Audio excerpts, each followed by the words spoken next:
Hello बच्चों, मैं Hemant Maheshwari reliable institute की तरफ से आपके सामने लेकर आ रहा हूं जेई एडवांस 2022 के डिटेल्ड सॉल्यूशन केमिस्ट्री पेपर के। तो आते हैं पेपर पर। केमिस्ट्री पेपर 1 सेक्शन 1, इसमें बेटा 8 क्वेश्चंस हैं और ये न्यूमेरिकल आंसर हैं जिसमें आपको डेसिमल के 2 डिजिट तक वैल्यू को ट्रंकेट करके बताना है।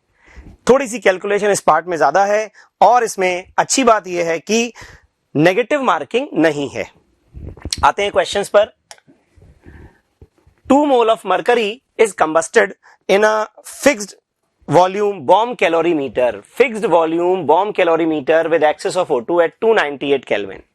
ठीक है, 2 मोल मरकरी के हैं। ठीक, सॉल्व करने में ये सब डेटा की जरूरत पड़ेगी अपने को। बॉम्ब कैलोरीमीटर का क्वेश्चन है थर्मोडायनेमिक्स के चैप्टर का और इसमें टेम्परेचर इंक्रीज दिया है 298 से 312.8 केल्विन।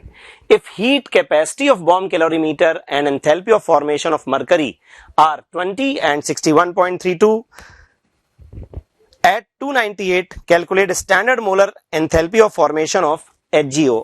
अच्छा क्वेश्चन है, कैलकुलेशन थोड़ी सी है इसमें, इसलिए आंसर भी हम लोगों ने रेंज में दिया है 90 से 92। मे बी IIT भी इसका आंसर रेंज में देगा। अभी देखते हैं नेक्स्ट पेज पर इसका सॉल्यूशन। देखो, 2 मोल मरकरी गैस के लिए गैस दिया था आपको, हीट रिलीज बॉम्ब कैलोरीमीटर में जो हीट रिलीज होगी कैलोरीमीटर के कॉन्सेप्ट से, heat release during the reaction, क्योंकि ये रिएक्शन बेटा कंबशन की है तो कंबशन की रिएक्शन में हीट रिलीज होगी। जो हीट रिलीज होगी वो कैलोरीमीटर के टेम्परेचर को इंक्रीज करेगी। तो heat release is equal to MS delta T. Calorimeter की heat capacity 20 kilo joule, MS की value 20 kilo joule per mole question में दी हुई है, 20 किलो जूल पर मोल। ठीक, और पर मोल केल्विन, और केल्विन आपको दिया हुआ है temperature change MS delta T. तो 312.8 माइनस 298 करके ये 296 आया। अब ये जो 296 है, एक तो ये हीट रिलीज्ड है, दूसरी बात कांस्टेंट वॉल्यूम, यानी ये जो हीट रिलीज है बेटा ये QV है, कांस्टेंट वॉल्यूम वाली। ओके, और साथ में ये कितने मोल के लिए है? 2 मोल के लिए।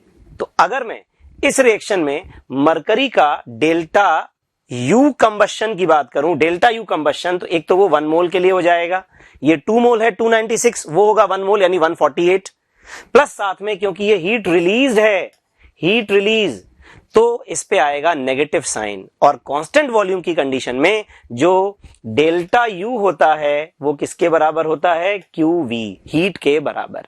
तो डेल्टा U की वैल्यू आ गई -148। अभी सवाल खत्म नहीं हुआ है, ब्यूटीफुल क्वेश्चन है। अभी आपको क्या करना है, इसका डेल्टा H निकालना है, क्योंकि क्वेश्चन में एंथैल्पी ऑफ फॉर्मेशन पूछा है। तो एंथैल्पी ऑफ फॉर्मेशन के लिए delta U plus delta NGRT, delta U की वैल्यू आप निकाल चुके हैं, -3/2 इंटू 3/2 क्या है? Delta NG। कैसे? ये सॉलिड है, ऑक्सीजन गैस और मरकरी भी गैस फेज में, -3/2 इंटू 8.3 इंटू 298, और भूले नहीं 10⁻⁻3, क्योंकि ये वैल्यू, ये वाली जो वैल्यू है ये जूल में है, इसलिए आपको 10⁻³ करना पड़ा। किलो जूल में कन्वर्ट करने के लिए -151.71। दूसरी कैलकुलेशन हो गई इसमें।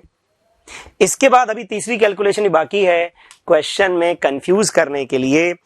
Molar standard molar enthalpy of formation of HgO solid पूछा है 298 पर।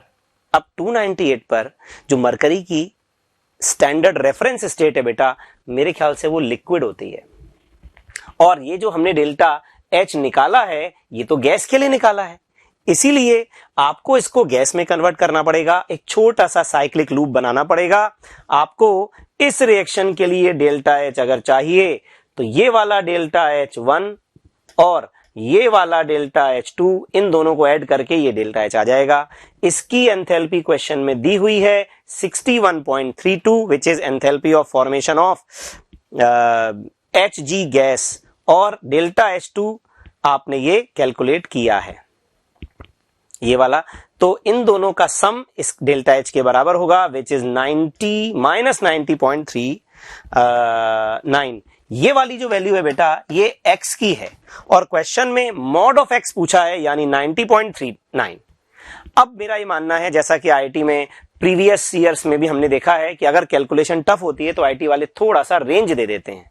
रेंज दिया है इसलिए हम लोगों ने इस सवाल में आपको रेंज सजेस्ट करी है 90 से 92। हो सकता है रेंज कम ज्यादा भी हो, लेकिन क्वेश्चन का अगर एग्जैक्ट आंसर आएगा तो वो 90.39 आएगा। थर्मोडायनेमिक्स का क्वेश्चन अच्छा क्वेश्चन है। नेक्स्ट क्वेश्चन पे आ रहा हूं, इलेक्ट्रोकेमिस्ट्री का क्वेश्चन, मॉडरेट क्वेश्चन है। Reduction potential of MnO4 minus से Mn चाहिए, ये चाहिए। 3 रिडक्शन पोटेंशियल दिए हुए हैं, ये 3 वैल्यू दी हुई है। इसको हम लोग लेटिमर डायग्राम में कन्वर्ट कर लेते हैं। Highest oxidation number +7 +4 +2 0। E1 E2 E3 आपको दिए हुए हैं और E4 चाहिए। सिंपल, इसका जो मोल ऑफ इलेक्ट्रॉन है जो इसमें पार्ट लेंगे वो 3 है, इसमें है 2, इसमें है 2 और यहां पे n है टोटल 7। तो N4E4 इज इक्वल टू, यानी इस टोटल का n इंटू ई, इन तीनों के n इंटू ई के सम के बराबर होगा। ये आ जाएगी वैल्यू। इसको सॉल्व करने पर 0.77, रिलेटिवली इसकी कैलकुलेशन थोड़ी सिंपल है। मॉडरेट क्वेश्चन की कैटेगरी में इसको रखा गया है लेकिन ये numerical. Next question, a solution is prepared by mixing. ये क्वेश्चन आयनिक इक्विलिब्रियम का अच्छा क्वेश्चन है, कॉन्सेप्चुअल, वेरी लेस कैलकुलेशन। आते हैं, 0.01 मोल each of H2CO3, NaHCO3, Na2CO3 and NaOH in 100 ml of water. pH of the resulting solution is, और साथ में pK1, pK2 वगैरह दिया हुआ है, log 2 की वैल्यू दी हुई है। देखो अब इसमें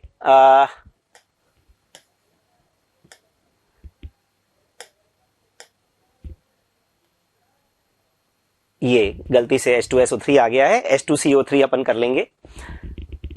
ये बेटा एसिड है, ये एसिडिक हाइड्रोजन इसमें भी है, ये बेस है और ये बेस है। सबसे स्ट्रॉन्ग बेस NaOH। अब सबसे पहली बात तो ये है कि क्या ये सारे एक ही सॉल्यूशन में एग्जिस्ट करेंगे? The answer is no.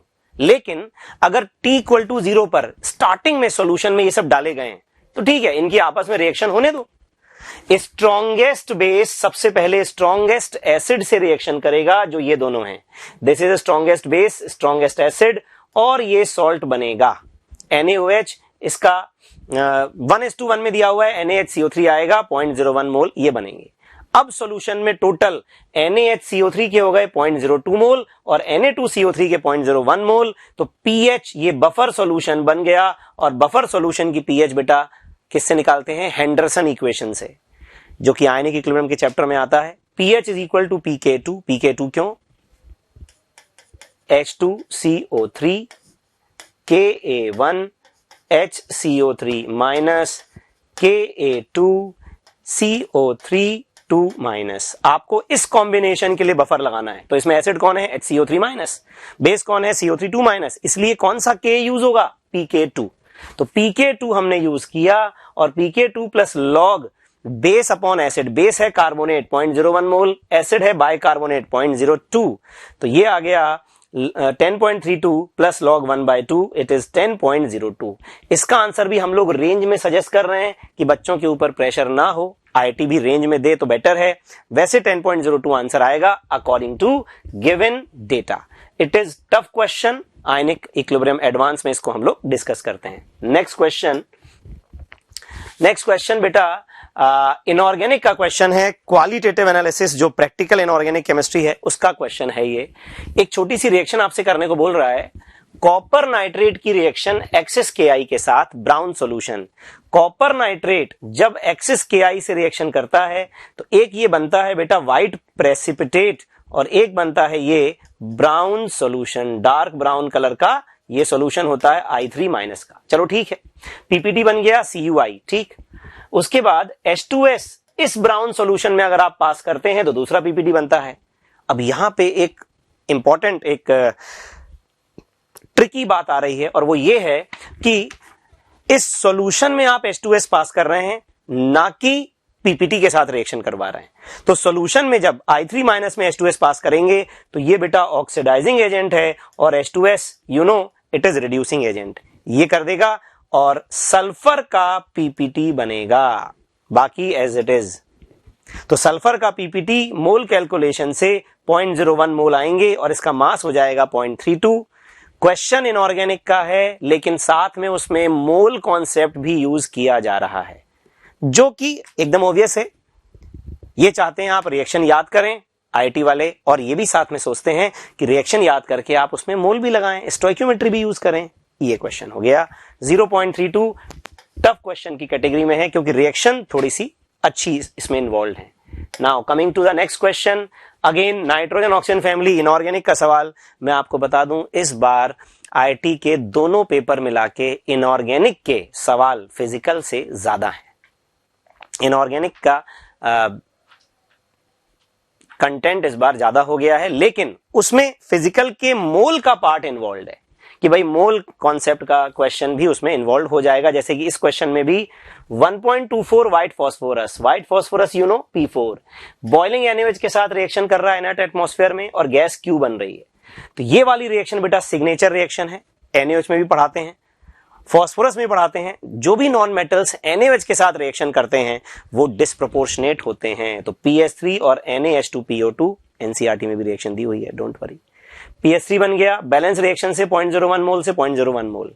अब आगे की बात समझो कि जब इसमें कॉपर सल्फेट मिलाया जा रहा है गैस Q में, तो ये है Q गैस और इसमें आपने कॉपर सल्फेट मिलाया, तो 2:3 में रिएक्शन करके ये बनाएंगे पीपीटी और इससे फॉस्फाइन कंज्यूम करवानी है। तो कॉपर आयन के मोल आएंगे इसमें 0.015 और कॉपर सल्फेट और कॉपर आयन में 1:1 मोलर रेशियो है, तो कॉपर सल्फेट के भी 0.015, इसका मोलर मास 159, इसके लिए डेटा दिया हुआ है। तो 2.385, जिसका आंसर अगेन हम लोग रेंज में कि भाई बच्चे से एग्जाम के एटमॉस्फेयर में अगर थोड़ी मिस्टेक हो जाए कैलकुलेशन में, तो 2.30 से 2.40 इसका आंसर एक्सेप्टेबल है। और ये क्वेश्चन भी इनऑर्गेनिक केमिस्ट्री का है, हमने उसको इनऑर्गेनिक केमिस्ट्री में कंसीडर किया है, लेकिन साथ में मोल भी इसमें पूछे गए हैं, स्टोइकियोमेट्री इन्वॉल्व है। बढ़िया रिएक्शन, बढ़िया question. Now coming to the next section, आपने देखा कि इसमें 8 क्वेश्चन थे सेक्शन 1 में, लेकिन मैंने सिर्फ फिजिकल इनऑर्गेनिक के ही क्वेश्चन डिस्कस किए हैं। सेक्शन 2 में 6 सवाल हैं और इनमें से हर एक ऑप्शन में 1 और मोर देन 1 करेक्ट है, यानी मल्टीपल चॉइस क्वेश्चन है ये। अगर आप सारे आंसर जो करेक्ट हैं वो सब लगाते हैं तो +4 मार्क्स मिलेंगे, और अगर आप कुछ कम ऑप्शंस लगाते हैं तो अकॉर्डिंगली जो मार्किंग स्कीम है वो दी हुई है। एक खास बात है, अगर आप गलत आंसर टिक करते हैं तो इसमें नेगेटिव मार्किंग भी है, बच्चों को ध्यान रखना चाहिए। For diatomic molecule molecular orbital theory का क्वेश्चन है, टफ क्वेश्चन है, अंडरस्टैंडिंग चाहिए प्रॉपर, और वो ये है diatomic molecule the correct statement about the molecular orbital formed by overlap of 2pz orbital की ओवरलैपिंग। ठीक है, 2pz क्या ये सिग्मा के हिसाब से ओवरलैप करेगा या पाई के हिसाब से? आपको दोनों ऑप्शंस कंसीडर करने पड़ेंगे, ये क्वेश्चन में क्लियर हो भी रहा है। देखो सिग्मा 2pz अगर मैं कंसीडर करता हूं सिग्मा के हिसाब से, तो 2pz ये एक्सिस बेटा z एक्सिस है। तो ये बोल रहा है sigma orbital has a total of 2 nodal plane. Sigma orbital ये बन गया, इसमें 2 नोडल प्लेन है, बिल्कुल है। क्यों? क्योंकि ऑलरेडी इसमें 2 नोडल प्लेन थे, तो 2 है और बीएमओ बन रहा है, तो नोडल प्लेन उतने ही रहेंगे, यानी 2 ही रहेंगे। ये ऑप्शन करेक्ट है A. Sigma star has 1 node in XZ plane containing the molecular axis. ये देखिए, अगर ये सिग्मा स्टार की मैं बात करूं, ये Z है और ये वाली एक्सिस आप कुछ भी मान सकते हैं X या Y में से। ठीक है, इसमें 2 नोडल प्लेन स्टार्टिंग में थे, तो अब 3 हो जाएंगे, वो तो हमें दिख रहे हैं। लेकिन sigma star orbital has 1 node in XZ plane containing molecular axis. ये वाला पार्ट तो ठीक है कि XZ प्लेन में मॉलिक्यूलर एक्सिस है, लेकिन क्या XZ प्लेन में नोडल प्लेन है? नोडल प्लेन बेटा YZ प्लेन में है, जो कि Z एक्सिस के परपेंडिकुलर है। तो ये ऑप्शन हो गया रॉन्ग। इसके बाद C, pi orbital has 1 node in the plane which is perpendicular to the molecular axis. अब अपने को क्या करना है, अब हमें इसमें पाई वाला कंसीडर करना है, और इसके लिए ये वाली एक्सिस या तो X होगी या Y होगी, Z नहीं होगी, क्योंकि Z एक्सिस पर अगर ओवरलैपिंग होती तब तो सिग्मा ही बनता ना। तो आपको पाई भी कंसिडर करना है। दूसरा केस, बॉन्डिंग पाई मॉलिक्यूलर ऑर्बिटल अगर बनेगा तो ये बनेगा, और इसमें जो नोडल प्लेन है वो ये है, नोडल प्लेन। ठीक है, इस ऑप्शन को मैं अभी पढ़ देता हूं क्योंकि लास्ट पेज पे था वो। Pi orbital has one node in the plane which is perpendicular to the molecular axis. तो मॉलिक्यूलर एक्सिस बेटा एक्स और वाई है, क्या ये नोडल प्लेन इसके परपेंडिकुलर है? नहीं, ये तो इसी में है, और इसलिए ये वाला ऑप्शन भी गलत हो गया। लास्ट ऑप्शन है pi star two p z. अगर हम देखते हैं तो इसमें ये वाली एक्सिस एक्स या वाई होगी और ये वाली एक्सिस होगी जेड, तभी तो ये पाई 2pz के हिसाब से बनाया गया है। और इसमें लिखा है pi star orbital has one node in x y plane. तो बेटा इसमें ये वाला नोड जो है, ये वाला नोड ये एक्स वाई प्लेन में ही है, जो कि ऑलरेडी था, पहले भी था, वो नोड एक्स वाई प्लेन में है। हाँ, एक नोड और बन गया है जिसमें जेड एक्सिस भी है। तो लिख रहा है pi star orbital has one node in x y plane containing the molecular axis. Yes, क्या इसमें मॉलिक्यूलर एक्सिस है? यस है। बहुत ही बेहतरीन और कॉन्सेप्चुअल क्लैरिटी का क्वेश्चन है केमिकल बॉन्डिंग के मॉलिक्यूलर ऑर्बिटल थ्योरी के सेक्शन का। Coming to the next question, correct option related to adsorption process. ये थोड़ा सा रीजनेबली सिंपल क्वेश्चन है। Chemisorption result in a unimolecular layer. Yes, chemisorption के ऊपर आपको पता है किसी भी सरफेस में फ्री वैलेंसीज होती हैं, और फ्री वैलेंसीज के ऊपर मॉलिक्यूल एडसॉर्ब होते हैं। तो एक बार फ्री वैलेंसीज ऑक्यूपाइड हो गई तो नेक्स्ट लेयर नहीं बनेगी, इसलिए यूनिमॉलिक्यूलर होता है। The enthalpy change during physisorption is the range of 100 to 140। ये रेंज बेटा बहुत हाई है, और हम जानते हैं कि ये 20 से 40 किलो जूल पर मोल की रेंज में होता है। Chemisorption is an endothermic process. No, adsorption is always exothermic, whether it is chemisoption or physisorption. Lowering the temperature favors physisorption process. Yes, physisorption low temperature favorable होता है। ये सारी बातें NCERT based है। ए और डी दो ऑप्शन इसके correct हैं। क्वेश्चन रीजनेबली सिंपल है। नेक्स्ट, इलेक्ट्रोकेमिकल मेटलर्जी के क्वेश्चन भी इस चैप्टर में इस बार पेपर में आए हैं। दो क्वेश्चन आए हैं। Electrochemical extraction of aluminium from bauxite ore. Bauxite ore से एल्यूमिनियम का जब एक्सट्रैक्शन करते हैं तो क्या प्रोसेस होता है? देखो, सबसे पहले Al2O3 को हॉट NaOH में डिसॉल्व करते हैं और उससे बनता है NaAlOH4, या आप इसको NaAlO2 सोडियम मेटा एल्यूमिनेट कह सकते हैं। तो सोडियम मेटा एल्यूमिनेट बनता है, तो सी ऑप्शन सही हो गया। इसके बाद हम सोडियम, ये जो मेटा एल्यूमिनेट बन रहा है, इसका न्यूट्रलाइजेशन करते हैं CO2 गैस से, और हाइड्रेटेड एल्यूमिनियम Al2O3 बनता है। ये रही रिएक्शन, ये देखो बी पार्ट की। तो इसके बाद का प्रोसेस है, और ये भी सही हो गया B option.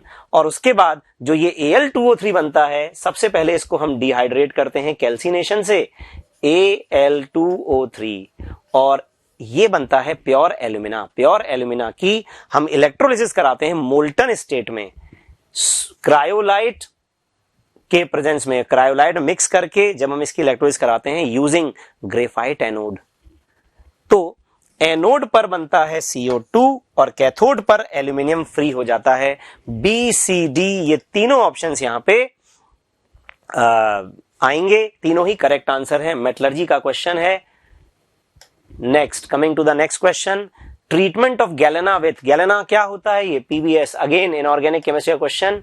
Galena with HNO3 produce a gas. देखिए, गैलेना यानी PBS HNO3 से रिएक्शन करके लेड नाइट्रेट, NO, सल्फर और वाटर बनाता है। इसमें NO गैस बन रही है। NO गैस पैरामैग्नेटिक होती है, NO गैस ये पैरामैग्नेटिक अनपेयर्ड इलेक्ट्रॉन है, और साथ में ये कलरलेस भी होती है। तो NO गैस कलरलेस है, NO गैस पैरामैग्नेटिक है, और NO गैस न्यूट्रल गैस है, जबकि इसमें लिखा है एसिडिक। तो इसके सिर्फ दो ही ऑप्शन करेक्ट हैं। ये क्वालिटेटिव एनालिसिस का क्वेश्चन है। उसमें सेकंड ग्रुप में PBS को डिसॉल्व करने के लिए हम 50% HNO3 मिलाते हैं, और उसका प्रोडक्ट बनता है NO गैस। अब वो देखो ट्रिकीनेस क्या है कि इसमें PBS ना बोल के इसने गैलेना बोल दिया है। तो आपको अगर मेटलर्जी में और का नाम याद नहीं है तो ये सवाल अटक सकता है। इसलिए मैं इस सवाल को एटलीस्ट मॉडरेट के केस में तो डालूंगा ही। अच्छा क्वेश्चन है। चैप्टर कोई और जिसकी ये रिएक्शन है, जिस मॉलिक्यूल के बारे में पूछा है वो कोई और है, वो हम दूसरी जगह पढ़ते हैं, क्वालिटेटिव एनालिसिस में नहीं पढ़ते। और साथ में गैलेना का नाम भी जो हम लोग मेटलर्जी में पढ़ते हैं, तो 3 चैप्टर्स का कंबाइंड क्वेश्चन है ये। Now coming to the section 3। Section 3 में 4 सवाल हैं मैचिंग टाइप के, और multiple choice. Each set has 1 multiple choice question, each set has 2 list.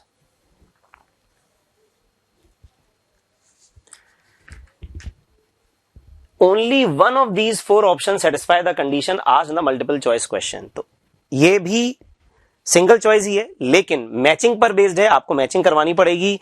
इसमें फुल मार्क्स +3 और -1 का in all other cases negative marking भी है, तो ध्यान से करना है इसको भी अपने को। नेक्स्ट देखिए, केमिकल काइनेटिक्स का ये क्वेश्चन है जो कि इसमें आया है, और काफी बढ़िया क्वेश्चन है, फंडामेंटल पर बेस्ड है और थोड़ा मैथ्स भी लगेगी। कुछ रेट लॉज दिए हुए हैं आपको, नेक्स्ट पेज पर भी हैं। 4 रेट लॉ दिए हैं, ये देखिए, ये 4 रेट लॉ हैं, 1 और प्रीवियस में ये 3। ठीक, साथ में कुछ रेट के और हाफ लाइफ के ग्राफ दिए हैं, आपको इनको ग्राफ से मैच कराना है। कायदे से अगर सोचा जाए तो केमिस्ट्री बहुत ज्यादा इसमें इन्वॉल्व नहीं है, केमिकल रिएक्शंस हुई या काइनेटिक्स हुई, इसमें इन्वॉल्व है मैथ्स। ठीक, और मैथ्स तो अपन खैर करते ही हैं, आईटी की तैयारी में अच्छी करते हैं।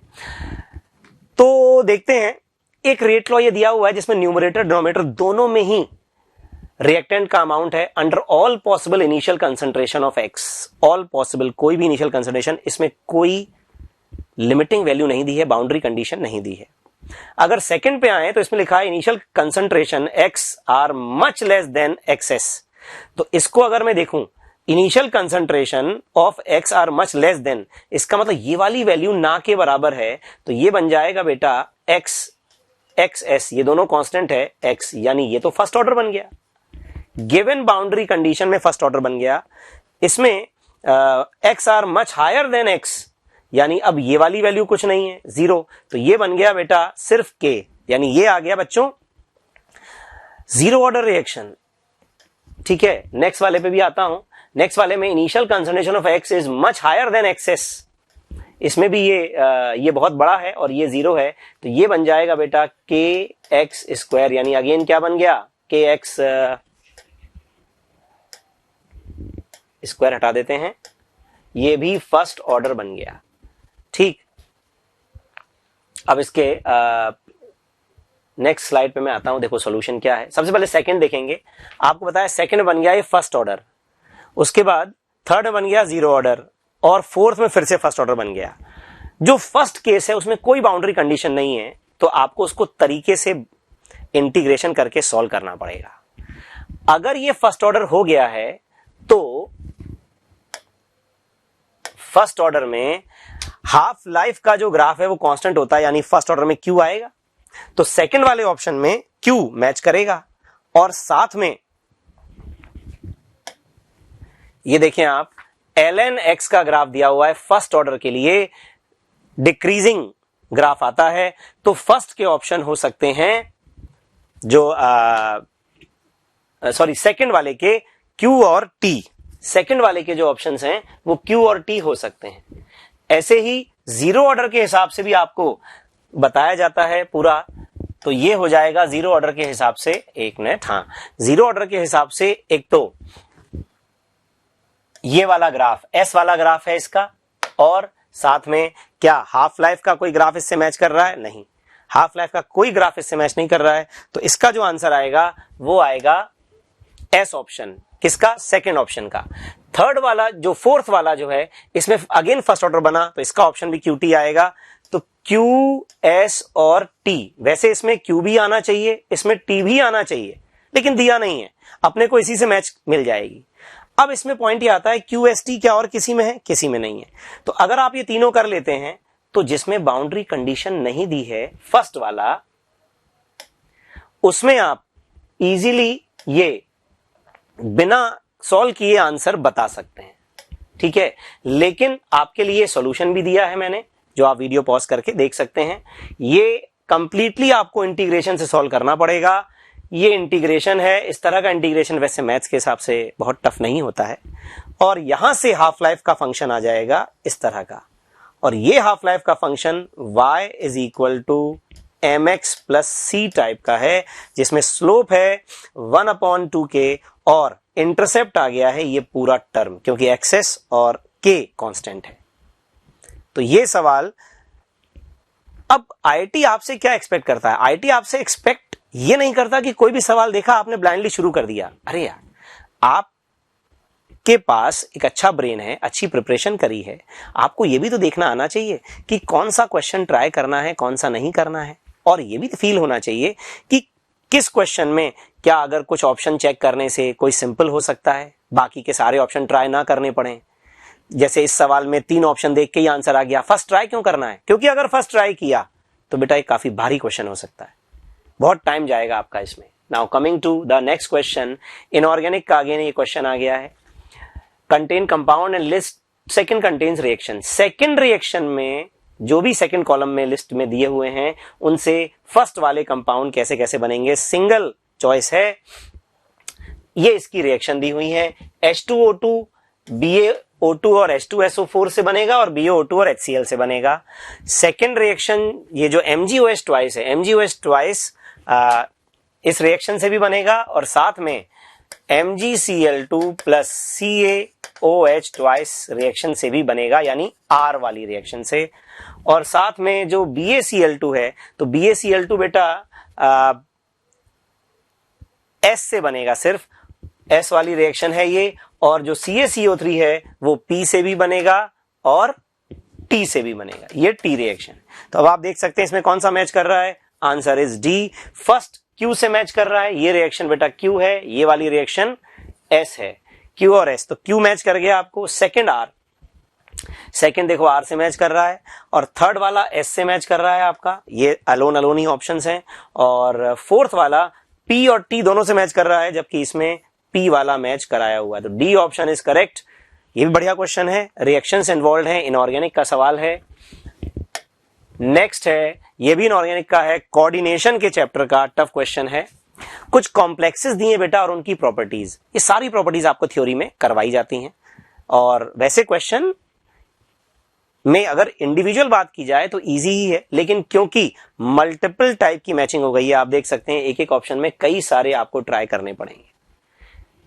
T2G में 4 इलेक्ट्रॉन, T2G में 4 इलेक्ट्रॉन का मतलब आपको यहां पे 4 टोटल इलेक्ट्रॉन चाहिए। स्पिन ओनली 4.9 का मतलब इसमें 4 अनपेयर्ड इलेक्ट्रॉन चाहिए।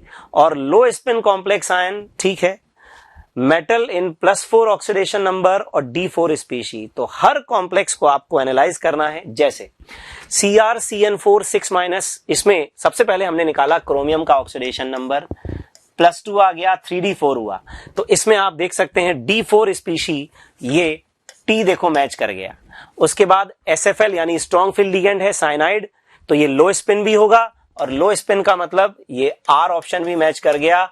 और क्या इसमें T में 4 इलेक्ट्रॉन है? यस, PRT, ये मैच किया तीनों।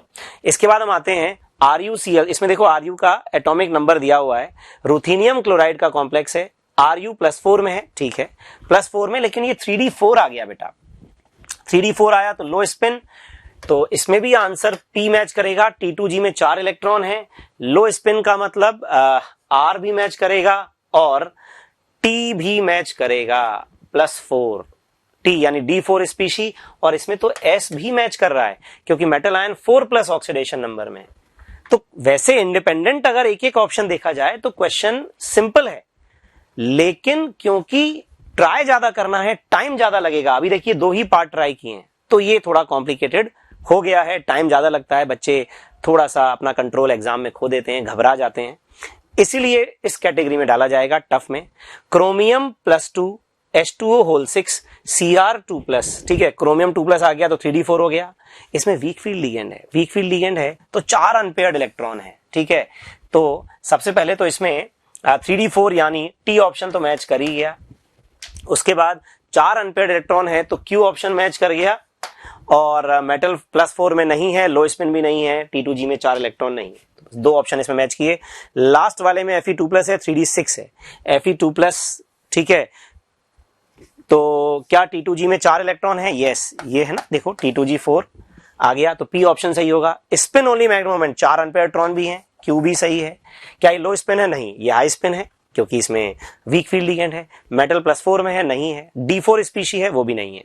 तो ये ऑप्शन है बेटा। अब इसमें से जो यहां मिल रहे हैं, जैसे फर्स्ट ऑप्शन अगर हम देखें, RT दोनों मिल रहे हैं, सेकंड में PS, देखो फर्स्ट में RT मिल रहे हैं, सेकंड में P और S मिल रहा है, S मिल रहा है, थर्ड में QT मिल रहे हैं, QT ही है, और फोर्थ में PQ मिल रहे हैं, PQ ही है। तो ये सारे ऑप्शंस फर्स्ट में आपको मिल रहे हैं, बाकी सब में मिलेंगे नहीं। इसका आंसर फर्स्ट सही होगा। तो ये हो गया बेटा पेपर 1 का फिजिकल इनऑर्गेनिक का सारा पार्ट, ये कंप्लीट है। आप इस सॉल्यूशन को आराम से देख सकते हैं।